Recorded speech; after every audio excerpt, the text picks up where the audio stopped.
Well, I just wanted to welcome everyone to this morning's conversation with Sean Cairncross, the CEO of the Millennium Challenge Corporation. For many of you who don't know, MCC, as we call it, is fundamentally about supporting economic growth and building on country-driven efforts to improve the situations in their own countries. The United States, as many of you know, is the largest provider of foreign aid in the world. And MCC was established, I think, in about 2004 to fundamentally try a different approach to foreign aid. And we're lucky enough this morning to have Sean with us to tell us a little bit about the MCC and about its current efforts and his vision going forward for the organization. So thanks so much, Sean, for being here. No, thank you for having me, Nadia, and thank you to the Hudson Institute. I'm really looking forward to the conversation, and it's great to have an opportunity just to talk about MCC and get the word out there. Thanks. Well, why don't we start initially with a little bit of a description about how MCC works and when it was created, the rationale behind it. My understanding, what I've always liked about it is that it's really driven by what's happening locally in countries, and it's very sensitive to the situation on the ground, which I think is really important in achieving better outcomes and achieving successes. But maybe you could tell us more about that. Yeah. That's exactly right. We're a development agency, but we are different. And we have a singular mission: reducing poverty through economic growth. So in 2004, the agency was established, and the idea was to try to make U.S. development more impactful and more effective, and to put some metrics and some objective criteria into the way we go about it. So MCC operates on a need and merit model. We look for the best governed, poorest countries in the world, and we judge those characteristics on objective criteria. So we look at good governance, economic reform, and a government's investing in its own people to monitor how they're performing on the merit side. And we produce a scorecard that's publicly available on our website, mcc.gov. And each country that meets the lower middle income standard has a scorecard on those three criteria. And if they pass, and we have 20 indicators, then it goes to our board of directors for selection. If they're selected, we engage in an analysis with them to establish what the core constraints on their economic growth are and projects that can address those constraints. And once we've worked together with them and stakeholders in their society to do that, we start the project, and that starts a 5-year clock. We have to finish on time, on budget, with whatever that project is, and these are $350 to $800 million, typically hard infrastructure projects that are targeted at the enabling environment. And once we finish, we monitor and evaluate for years afterwards. So the idea is we're working with our partner countries to reduce core constraints on the economy in a transparent and accountable fashion. So there's a very particular model to the way the MCC works, which I find really interesting. In talking about some of those parameters of what you look at, it reminded me a little bit of the 2017 National Security Strategy that you and I worked on when we worked together. And that strategy used a term called successful societies, which I've also always liked. It's essentially, what are the building blocks and components of a successful society? And some of those are exactly some of the parameters you talked about: reform, economic transparency, an open environment for business, equality of opportunity. So I found that interesting as you were talking about the model. No, I think it's really to a point that I think is unique about this agency. In Pillar 4 of the National Security Strategy, MCC comes up under incentivizing reform, because we work with grant dollars and because we carry the approval of the United States government that this is a country that's moving in the right direction and being responsive to its people.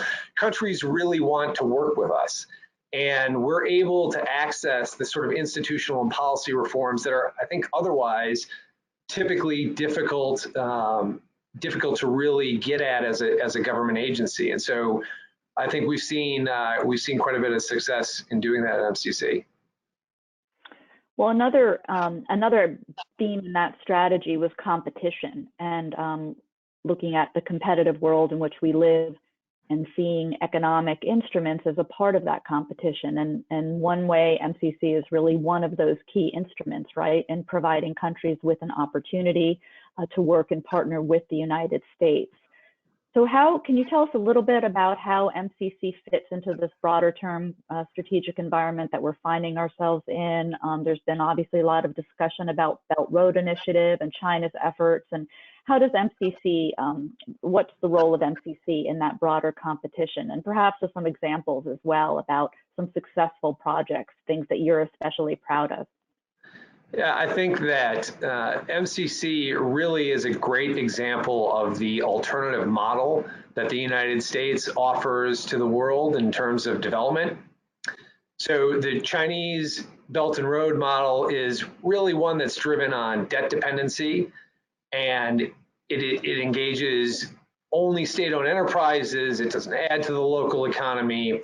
It's not something that creates wealth and opportunity or provides the chance for a nation to be self-determinative in its future. And so what we offer is sustainable growth, working with a partner country to capacity build on the ground, to design projects that will be lasting and that have buy-in from every different sector of society.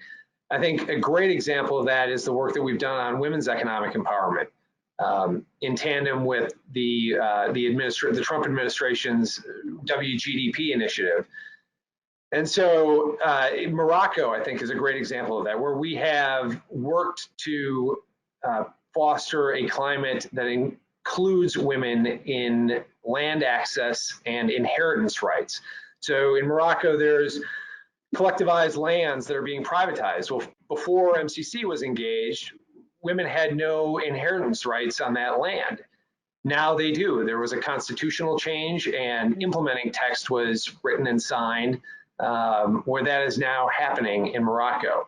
We've engaged in a public-private partnership there and in other countries to undertake technical and vocational training for young women. So women are now involved in the aerospace industry, for example, in Morocco.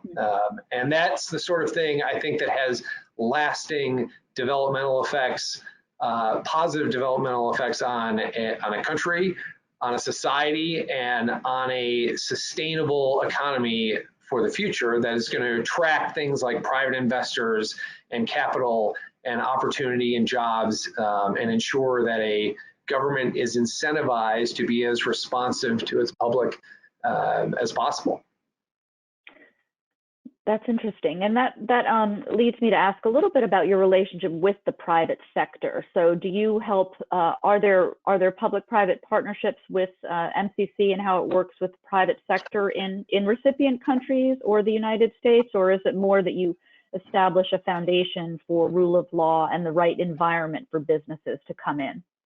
It's both.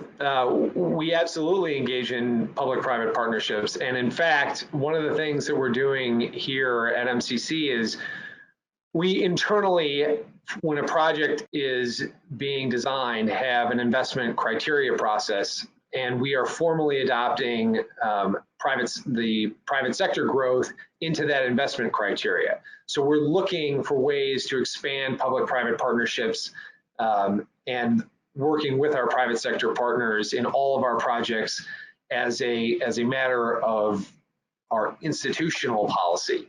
Where that you can see that on the ground is somewhere like El Salvador, where we've launched 2 public-private partnerships having to do with the international cargo terminal at the airport and the lighting and the video monitoring on the coastal highway that we've been engaged in.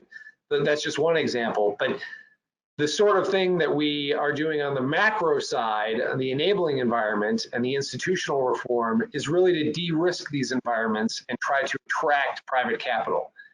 And so, as you know, the Development Finance Corporation was recently formed, and we work closely with the DFC whose job it really is to find those private investors and back them for investment in economies that are less than that have high risk. And we work to create the enabling environment to help attract that investment. So I see it sort of on a developmental arc where AID, USAID is sort of has the poverty relief side of things. We sit in the middle where we're creating an enabling environment and helping on the institutional and policy side. And then DFC sits on top of that to bring in that private capital and really try to provide steam to grow the economy. And do you work relatively fast, as much as government, can work as fast as possible? It sounds like you have the flexibility to do so more than sometimes other agencies. So from start to finish, if you're working with a country, are you able to see outcomes in months and years? You also seem to have a luxury of having you're going to be there for 5 years, right? Which is a luxury. That's right. Absolutely. First, we're an independent agency. We're relatively small. We're about 350 people, and we absolutely can move fairly quickly, relative, I think, to other agencies. And so the other thing that we have is you're right. We have a 5-year clock, so we have to have that result. Once that 5-year clock runs, that's the end of our project. And if money isn't distributed or dispersed at the end of that, it comes off the table. So not only are we incentivized to get things done, but our partner countries are incentivized to work with us and get as much done as possible. And we have a great completion track record. It's all public and available. We publish something called a STAR report, which walks through our projects from top to bottom once we're done, in a digestible way for the public. And no, I think it's a great example of government working efficiently. How do you work with our country embassies on the ground, our ambassadors? And my understanding is they often have sort of country plans, and my assumption would be that you would work pretty closely with them. But maybe tell us a little bit more about that relationship. We have a terrific relationship with post in country everywhere we work, and we really rely on the ambassadors and their assistance to be the face of our efforts when we're in country. And so we have a board of directors that is chaired by the Secretary of State. And that interagency process is designed to provide a strategic overlay to what we're doing. And so working through that process and then working on the ground with the embassies is something that we do everywhere, and it's vital to our work. So we try, typically where we're in country, given the income level of the countries where we're working, we're the largest US footprint there. And so we're very supportive of the ambassadors' efforts on the ground, and the ambassadors are very supportive of our efforts, and it's a great partnership. So in addition to that bilateral relationship, there's also something called regional compacts, and maybe you could tell us a little bit about that. That seems especially important now as we seek to build coalitions in this broader competition that we find ourselves, and regional compacts might be a useful way of building some of those coalitions. That's right. Regional authority was granted to us in 2018 and was signed by the president in April of that year. And we are operationalizing the first regional compact, which will be Benin, Niger, a transportation corridor, which is needed and will grow that region's economy. It's scalable, and so it'll help provide access to a port and import-export for the entire region. And so that, you're exactly right. The idea behind that was everything that we had done to date has been bilateral, and that is that can get you so far, but certainly economies aren't combined or confined to a border or by borders. So why should our investments be confined that way? And this is This is built on the track record of success that this agency's had on its bilateral compacts, and we're very excited about the opportunity to build out the regional work and the impact that that's going to have on the surrounding countries. Are you looking at some other, regional projects that you can talk about, if possible? Sort of what are some of your priorities in that domain? And then second, actually, in that regional construct, do we work with some of our European allies, for instance, like the British aid organizations and other aid organizations? Maybe you could talk a little bit about that as well. Sure. Let me take the last part of that question first. Everywhere where we work, we have a strong effort to work with our international partners. And so we have a country director and a deputy who are in country on the ground on all of our projects, and they liaise constantly with the international donors and our partner countries in our project countries. So yes, it's a very important part of what we do. With respect to regionals and other projects in the works, the way that the board selected our first round of regionals in 2019, excuse me, for the selection, was 5 West African countries were picked. And they were picked because they had contiguous borders. We were engaged in compacts with those countries already, and they had a track record of success. And so we have been scouting in West Africa other projects. And there are other projects that we're looking at. There's a transmission line from Cote d'Ivoire to Burkina that looks very positive. We were looking at a project involving Ghana and Burkina, which has come off the table for a variety of reasons, having to do with performance on the existing bilateral compact with the Ghanaians. And so it's a constant process that we're always evaluating and looking at, but our teams are working on other regionals as well. And we look forward to bringing this first regional to the board in the fall of 2021 for the project approval. And do you work with others in the aid and broader think tank community to sort of generate ideas about possible projects? It seems like there's also an openness based on, what I know of your personal style, being open to ideas, but the organization as well. I have friends in other think tanks in the broader development community, and it seems like there's a dialogue that goes back and forth.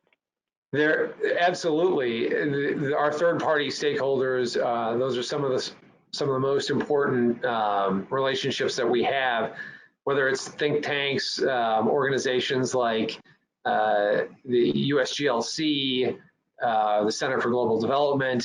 We work with partners like the African Development Bank, et cetera. We're constantly trying to encourage a dialogue to take ideas in. We've had a couple of roundtables on regionals that we've hosted here since I've been here.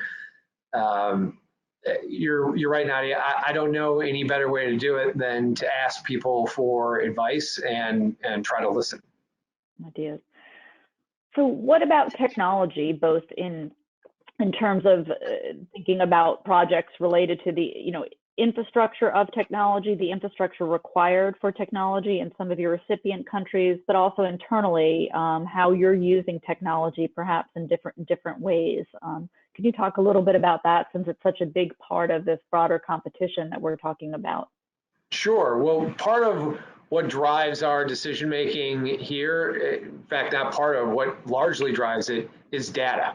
And so all of our decisions are based on whether we're talking about identifying the core constraints on an economy, what projects can address those constraints, what the impacts of those projects will be, and then what the results actually are based on being able to collect that data. And technology plays such an integral part of that, and it's becoming easier to access more and more data. And so as we're doing that, we feel like our effectiveness is improving.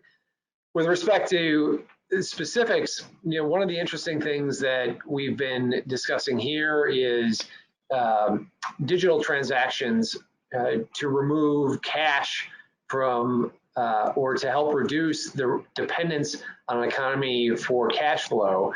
And it's a security issue, it's a economic effectiveness issue, and working with partners in the private sector to plan and design ways to do that is something that I think is exciting for the agency's future.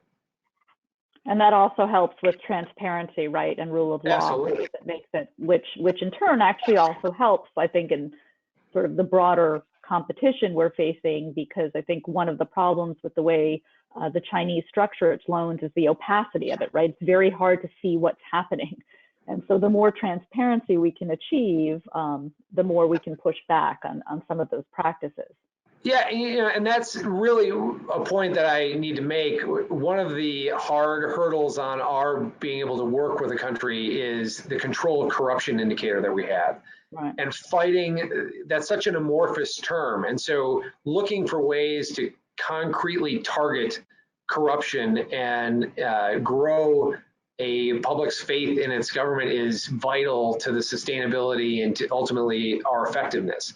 And so we get at that through policy and institutional reform, but looking for ways to design a system that is resilient and resistant to that sort of opacity is, I think, key to our work. And so that's just one example of, I think, if in the future of an exciting way to move forward on it. It's interesting. So we haven't talked about COVID. We need to talk a little bit about, I think, how you see what is likely to unfold over the next year as countries are hit by the virus and as they seek to recover. And how is MCC thinking about that, and how can you help? Sure. Well, the first thing I'd say is our investments are designed to provide really the basic needs for an economy: water, clean water, transportation, power. And so the work that we've done has had indirect effects on supporting the healthcare systems in country. We've also had direct impact on nations' healthcare systems, and a great example of that is in Lesotho. We constructed and rehabilitated 138 health centers and 14 outpatient centers, helping with a national blood transfer service in country. And so those are direct impacts that we've had on the health system, but where we work everywhere, those impacts have really been felt. It's not a direct relief agency, but it is designed to build that sustainable infrastructure that will support that long term. With respect to the impact on the agency and its projects, as you would expect everywhere, projects have slowed. They've been impacted globally, but one of the highlights of being at MCC is working with its staff. It is a team of remarkably resourceful and whip smart people. They have been country by country, project by project, working on managing and mitigating the effects of COVID. And I expect that when we come through this, we will be in a great position to pick up and continue the work and get these projects completed to their maximum effectiveness at that point. So it's something we're designed to help. We're designed to help countries deal with the impact of this, and we are managing through to make sure that once we're through it, we are operating at full capacity. That's great, and I think it is important, to your point, that while there's an immediate response need right now with COVID, there's also an important element to kind of keeping a forward-looking, a medium to longer term set of activities that need to continue. And I think that MCC sounds like it's in a good position to do that. Yeah.